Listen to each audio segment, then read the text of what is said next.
Good morning everyone, সকলকে শুভ সকাল। সকালবেলায় সেই ইনডোর প্ল্যান্টটা দেখে খুব ভালো লাগছে, জানেন তো। মুজিবুর মামা আমাকে কিছুদিন আগে দিয়েছিল, কি সুন্দর চকচক করছে দেখুন। তো এদিকে আমি একটু চা বসিয়ে দিয়েছি। আসলে পার্থ যাবে আজকে বহরমপুরে। সকালবেলা বললাম কিছু করে দিই, খেয়ে যাও। বলছে না, কিছু খেতে ইচ্ছে করছে না। আমি বললাম না, খেয়ে তো যাওয়া হবে না, তাহলে তো গৃহস্থের অকল্যাণ হয়। গৃহস্থকেই বলছি, গৃহস্থের অকল্যাণ হয়, কি ফানি না। যাই হোক না কেন, একটু রচা বানিয়ে নিলাম। আর এই বিষয়ে আমি একদম পারদর্শী নই, আমি একদম লিকার চা বানাতে পারি না, কিন্তু তবুও ট্রাই করলাম। দেখুন কালারটা তো বেশ ভালোই এসেছে, মনে হয় খেতেও ভালো হবে, কিন্তু আমি কখনো লিকার চা ট্রাই করি না। তো যাই হোক না কেন, পার্থকে চা দিয়ে দিয়েছে, আর ওদিকে যাবো একটু অর্ককে ওঠাবো। এখন তো ঘুমিয়ে থাকবে, কিন্তু উঠে যখন দেখবে বাবা বাড়িতে নেই, তখন খুব কান্নাকাটি করতে শুরু করে। মানে ওর না বাবার প্রতি এত বেশি অ্যাটাচমেন্ট, বলে লাভ নেই। সারা রাত্রি বাবাকে জড়িয়ে ধরে ঘুমিয়ে থাকে। বাবা না থাকলে ওর কিছুই ভালো লাগে না, কোনো কিছুই ওর ভালো লাগে না, একদম স্যাড মুডে থাকে। তো এই যে পার্থ যাচ্ছে, ওকে ডাকছে, ওঠো বাবা, ওঠো বাবা। সে তো উল্টে পড়ে ঘুমাচ্ছে, এখন অত কিছু বুঝতে পারছে কিনা জানি না। পরে টের পাবে বাবা বাড়িতে নেই, তখন কাঁদবে ভ্যাঁ। যাই হোক না কেন, আসলে কি হয়েছে বলুন তো, ছোটোবেলা থেকে ওর সঙ্গে বাবার এত অ্যাটাচমেন্ট, আমি তো সারাদিন বাড়িতেই থাকতাম না। আর ও বাবাকে কেন্দ্র করেই ওর যাবতীয় কিছু। ওর বাবা যখন ইভেন কাজেও বেরোতো না, তখন কী করতো, বাবার যে গায়ে জামাটা পরা থাকতো, ওই জামা দিয়ে ওকে মানে ওর বালিশের সঙ্গে পেঁচিয়ে দিয়ে যেত, যাতে বাবার গায়ের গন্ধটা পায়। তো এরমভাবেই ওর বাবার সঙ্গে অ্যাটাচমেন্ট তৈরি হয়েছে। সেটা খুব একটা স্ট্রং অ্যাটাচমেন্ট, সেটা এখনও ভীষণ আছে, এবং সারা জীবন থাকুক, আমি সেটাই চাই। বাবা ছেলের অ্যাটাচমেন্ট থাকবে, সেটাই তো ভালো কথা না।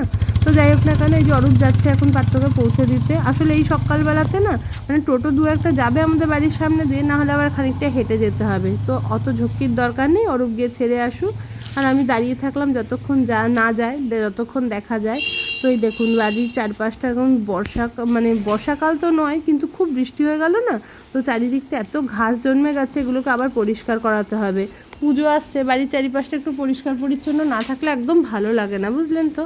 আর দেখুন আমাদের শিউলি গাছটা আমার ঢ্যাং ঢ্যাং করে লম্বা হয়ে যাচ্ছে। এবার মনে হচ্ছে ঠাকুরঘরের ব্যালকনি থেকেই আমি একদম শিউলি ফুল পাড়তে পারবো।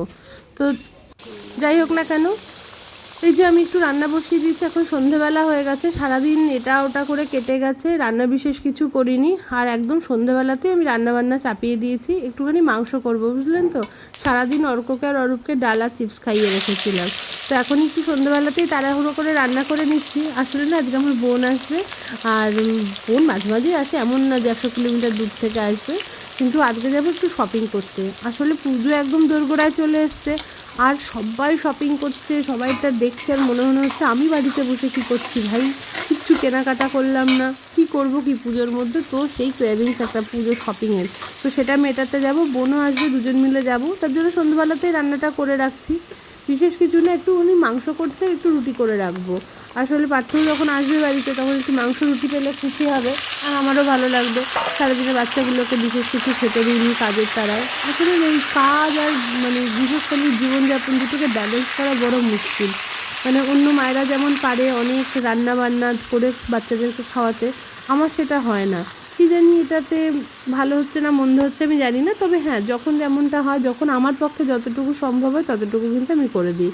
তো যাই হোক না কেন, সব রান্না আমি গুঁড়ো মশলা দিয়েই করছি। আর এই দেখুন আজকে এই যে জিঞ্জার গার্লিক পেস্ট, আমি বহুত দিন ধরে দোকানে দেখি, কিন্তু কখনো ট্রাই করা হয়নি। তো আজকে ভাবলাম মাংসের পরিমাণ অল্প আছে, চলুন আজকে একটু ট্রাই করে দেখি। যদি একটু কাজ করে যায় এটা, তাহলে পরের বার থেকে যখন তাড়াহুড়ো থাকবে, আমি জিঞ্জার গার্লিক পেস্ট দিয়েই রান্না করব। আচ্ছা, আপনাদের মধ্যে কি কেউ ওই জিঞ্জার গার্লিক পেস্ট দিয়ে রান্না করেছেন? যদি করেন আমাকে একটু জানাবেন তো, কোন কোম্পানির ইউজ করেন। তো যাই হোক না কেন, মশলা মিশিয়ে ঢাকা দিয়ে দিলেই মাংস রান্না মোটামুটি হয়ে যায়, মানে মোটামুটি হয়, খাওয়ার মতন। আমি বলিনি কিন্তু ভালো হয়। এই দেখুন ঢাকনাটা খুলেছি, মাংসের এই অবস্থা আছে। এখন আমি শুধু এই জলটাকে শুকিয়ে নিয়ে একটু গরম মশলা দিয়ে নামিয়ে দেবো। আসলে মাংস দিয়ে খাওয়া রুটি তো বিশেষ একটা ঝোল ঝোলের দরকার নেই, একটু কষা কষা হলেই হবে, রুটি দিয়ে খাওয়া যাবে। বেশি ঝোল ভাতে ঠিক আছে, মাংসের জন্য তো এইটুকুনিই ভালো। আর আমার অর্ক এইরকমই পছন্দ করে, বলে মা একটু কষা কষা মাংস দাও। আমরা সবাই তো কষা কষা মাংস খেতে ভালোবাসি, তাই না। তো যাই হোক, মাংস রেডি। আর এদিকে আমি রুটি বানাচ্ছি। একটা কথা বলি, রুটি না আমি একটুও বানাতে পারতাম না, বিয়ের আগে পর্যন্ত আমি কিছুই রুটি বানাতে পারতাম না। আর মা বলতো আয় শিখিয়ে দিয়ে, আমি তখন শিখতেও চাইতাম না। কিন্তু আমারই কপাল মন্দ এমন যে শ্বশুরবাড়ি এসে দেখি সকালবেলা রাত্রেবেলা দুবার করে রুটি খায়, সর্বনাশ। তখন থেকেই রুটি বানানো আমি শিখেছি। চলে এসেছি আমি দোকানে। এই দোকানটা হলো অম্বিকা ফ্যাশন। এটা হলো আমাদের এখানেরই মেয়ে, এখানেরই বউ রেশমা, তার দোকান। আর ওর দোকানের কালেকশন না অসম্ভব সুন্দর। তো এসেই প্রথমেই আমরা দশমীতে পরার জন্য একটু শাড়ি দেখতে চাইছিলাম। তো দেখতে দেখতে এই শাড়িটা, এই দেখুন, এই শাড়িটাকে না আমি অনলাইনে অনেকবার দেখেছি। মানে ওই যে যারা করে না অনলাইন সেল করে, মানে অনলাইন লাইভ করে করে সেল করে, ওদের কাছে আমি দেখেছি। দেখে থেকে এই শাড়িটার আমি প্রেমে পড়ে গেছি। যে যেমন ছিল না, কৃষ্ণকে দেখার আগেই, মানে চাক্ষুষ দেখার আগেই কৃষ্ণের কথা শুনে শুনে রাধা কৃষ্ণের প্রেমে পড়ে গেছিল। পরে দেখা হয়েছিল, আমারও এই শাড়িটার ক্ষেত্রে তাই। মানে এই শাড়িটার প্রেমে আমি আগেই পড়াছিলাম, এসে যেই দেখেছি এই দোকানে এই শাড়িটা আছে, আমি একদম লুফে নিয়েছি।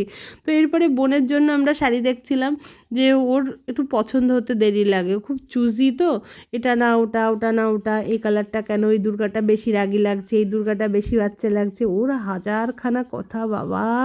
যাই হোক না কেন, রেশমা আর ওর যে দোকানে যারা ওয়ার্কার ছিল ওরা খুব সুন্দর করে আমাদেরকে দেখাচ্ছিল, অনেকক্ষণ ধরে দেখাচ্ছিল, দেখো দিদি এটা দেখো ওটা দেখো, খুব ভালো, মানে ওরা খুব ভালো অ্যাটেন্ড করে। আর যাই হোক না কেন, দোকানটার ভেতরে বেশি আজকে ভিড় ছিল না বলে আমরা খুব বেঁচে গেছি। আরাম করে বসে বসে আমরা শাড়ি শাড়ি শাড়ি আর শাড়ি দেখছিলাম। যাই হোক না কেন, এই পুজো শপিং করতে গিয়ে না, মানে আমি বলছি ঠিকই আছে, আবার মনে মনে না কিরকম আমি একটু উদাস উদাসও হয়ে যাচ্ছে, জানেন তো।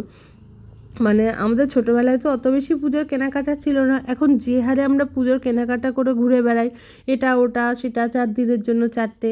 তখন না পুরো পুজোতে একটা জামা বা দুটো জামা হলেই খুব খুশি থাকতাম। তো বাবাকে বারবার বলতাম, বাবা কবে নিয়ে যাবো, বাবা বলতো দাঁড়া ঠিক নিয়ে যাব। আর হিসাবপত্র দেখাতো, দাঁড়া এত টাকা হলো আর এইটুকু টাকা হলেই নিয়ে যাব। এরম করে আস্তে আস্তে যখন আমাদের পয়সা জমে যেত, সেটা হতে হতে হয়তো এরম পঞ্চমী চতুর্থীর দিন হয়ে যেত। কখনো তো আমরা ষষ্ঠীতেও জামা কাপড় কিনেছি। তো তাতে আমাদের কিছু যেতে আসতো না, কিন্তু আমরা 4জন মিলে বেশ একসঙ্গে যেতাম জামা কাপড় কিনতে। মায়ের জন্য একটা শাড়ি, বাবার জন্য একটা জামা, আমাদের 2 বোনের 2টো জামা, এই আমাদের ছিল সম্পদ। আর সেটাকেই বারবার ভাঁজ খুলে খুলে দেখতাম, পাড়ার সবাই আসলে তাদেরকে দেখাতাম। মানে তখন না সবাই জামা কাপড় দেখতে যেত, কী রে তোর পুজোয় কী হলো। তো তখন আমরা জামা খুলে, মানে পুজোর আগেই পুজোর জামা আমাদের পুরনো হয়ে যেত সবাইকে দেখিয়ে দেখিয়ে। তো এমনও অনেক সময় হয়েছে যে 3টে জামা কিনেছি 2 বোন মিলে, তো বদলে বদলে পড়েছি, আমার জামা বোন, বোনের জামা আমি, এরম করে অদল বদল করে পরা হতো। সেই সময় না শপিংয়ের একটা ভীষণ মজা ছিল, জানেন তো। আর সেই পুজোর জামাগুলোও খুব স্পেশাল ছিল, কারণ তার একটাই ছিল। এখন এত জামার ভিড়ে না সেই মজাটা থাকে না। সত্যি কথা বলতে, একটা শাড়ি কিনলাম, একটা শাড়ি পরলাম, তারপরে মনে হলো এটা তো পরেছি আর পরা যাবে না, এই যে নাক উঁচু ভাব, সেটা তো সেই সময় একদম ছিল না। একই জামা পরে সব জায়গায় যেতাম এবং খুব সুন্দর করে যেতাম, এই আমার জামাটা ভীষণ যত্নে থাকতো। কি জানি এত জামা কাপড়ের ভিড়ে সেই যত্নটাই হারিয়ে গেছে। আপনাদের ছেলেবেলা কেমন কেটেছে? এমনই কি আমার মতন, নাকি এর থেকে ভালো, নাকি এর থেকে খারাপ, কি জানি কার কেমন কেটেছে। যাই হোক না কেন, চলুন শাড়ির উপর কনসেন্ট্রেট করি। এসব গল্প শুনিয়ে তো লাভ নেই, এগুলো নিতান্ত ব্যক্তিগত ইমোশন। এই শাড়িগুলো দেখুন, এগুলো না সব হলো সিল্কের রেপ্লিকা, মানে পিওর সিল্কের রেপ্লিকা, দাম ভীষণ সস্তা। আর আমি বলবো এই শাড়িগুলোই কেনা ভালো। একটা এক এক দিন পরে নিন, সুন্দর করে ফ্যাশন করে নিন। তো এর মধ্যে একটা ব্লু শাড়ি ছিল যেটা আমার খুব পছন্দ হয়েছিল, বাকি শাড়ির কালারগুলো ভীষণ মিষ্টি, মানে সব্বাইকে পরলে ভালো লাগবে। আজকাল তো সবাই সব কালার পরে নিচ্ছে। আর এগুলো দেখুন, সেমি ঘিচা, সেমি ঘিচা, রাইট, হ্যাঁ এটাই বলেছিল ওরা নাম, সেমি ঘিচা। আর এর মধ্যে ব্ল্যাকটা, আসলে ব্ল্যাকের না একটা আলাদা বিউটি আছে, বলে লাভ নেই। ব্ল্যাক যে কোনো কিছুর মধ্যে পরলে পরে ব্ল্যাকটাই সবার প্রথমে দৃষ্টি আকর্ষণ করে, তাই না? তো এই শাড়িটা দেখেও আমার এত ভালো লাগছিলো, মনে হচ্ছিলো নিয়ে নিই। আসলে সব কিছু দেখলেই আমার মনে হয় আমি নিয়ে নিই, এরম করলে তার হয় না বলুন, বেছে বেছে কমই নিতে হয়। অবশ্য এই দোকানটা না একটা বিশেষত্ব আছে, জানেন তো। অন্য দোকানে গেলে যেমন আপনি 10টা দেখলে হয়তো 2টো পছন্দ হবে, এখানে আপনার 10টার মধ্যে অন্তত করে 8টা পছন্দ হবে। রেশমা খুব জামা কাপড় আনার ব্যাপারে চুজি, ও খুব চুজ করে করে আনে। তো যাই হোক, শাড়ি দেখার পরে এরপর আমরা একটু পার্টি ওয়্যার সালোয়ার দেখে নিচ্ছিলাম। সালোয়ারগুলো অসম্ভব সুন্দর ছিল, আমার তো দেখেই পছন্দ হচ্ছিল। তো তার মধ্যে 2-1টা আমি একটু ট্রাই করেও নিচ্ছিলাম কেমন লাগে। তো বেশ আমার ভালো লাগছিলো, কমফোর্টেবল, সফট মেটেরিয়াল, একটু গর্জিয়াস, পুজোর পক্ষে একদম পারফেক্ট ছিল। ওড়নাগুলোও খুব সুন্দর ছিল। যাই হোক না কেন, এর মধ্যে থেকে বেছে কুচে আমরা শাড়ি কিনে নিলাম, চুড়িদার কিনে নিলাম। যাই হোক, আজকের দিনটা একদম সাকসেসফুল, বুঝলেন তো। মানে কিনতে এসে যদি ভালো মতন কিনতে না পারি তাহলে কি আর ভালো লাগে? তো যাই হোক না কেন, খুব খুশি খুশি লাগছিলো, মনে হচ্ছিলো যাক পছন্দ মতন একটু পেয়েছি, তো খুশি। এরপরে যে যা দেয় দেবে, কোনো অসুবিধা নেই, কিন্তু নিজের পছন্দের তো একটু কিনে নিলাম, এটাতেই যথেষ্ট। তো যাই হোক না কেন, আমাদের শপিং হয়ে গেছে, এবার আমরা বাড়ি ফিরবো। দেখুন কত শপিং করেছি। এরপরে বাড়ি চলে এসেছি, অর্ককে খেতে দেবো। এই যে ট্যাবের মধ্যে মুখ গুজে পড়ে রয়েছে, পড়াশোনায় এই ছেলেটার নেই, সারাক্ষণ ট্যাব ট্যাব আর ট্যাব।